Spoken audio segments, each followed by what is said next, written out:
Hello guys, আজকে হচ্ছে আমার দিদির চ্যানেলে ফার্স্ট ব্লগ। আর আজকে দিদির হচ্ছে অ্যানিভার্সারি, তাই সেই উপলক্ষে আজকে রান্না হচ্ছে ফ্রাইড রাইস। আর ওইখানে রান্না হচ্ছে কচুর শাক। কচুর শাকের জন্য কিন্তু ভাত আছে। ভাই বোন আজ আবার কচুর শাক ফ্রাইড রাইস দিয়ে খাবো, ঠিক আছে। আর হচ্ছে কি ও বর ছাড়াই আজকে অ্যানিভার্সারি সেলিব্রেশন করবে, মানে আমার খাওয়া হবে।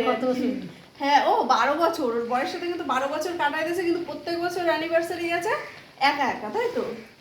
আর এটা কিন্তু ফার্স্ট ব্লগ। হ্যাঁ, একটু লাইক করে দিও কিন্তু অবশ্যই। আর ব্লগটা কেমন লাগলো অবশ্যই কিন্তু জানাইও, ঠিক আছে। আরো কি কি মেনু হচ্ছে পরে দেখাচ্ছি। আরো কি কি মেনু পরে কেন এমনই কইয়ে দি। হ্যাঁ তাহলে দেখাই দে। সাথে আবার চিকেন কষা হয়েছে কিন্তু। হ্যাঁ তাহলে দেখাচ্ছি তোমাদের। ফ্রাইড রাইসের সাথে চিকেন কষা আমার তো হেভি। আর মুখের বদন নিয়ে কিন্তু কইও না এই গরমটার মধ্যে। এখন বাজে কয়টা? 2:30। এই গরমের মধ্যে যে রান্না করবা নাকি এইটাই অনেক। মুখের বদনের দিকে কেউ তাকাইও না কিন্তু, রান্নার দিকে তাকাইও, রান্নার দিকে।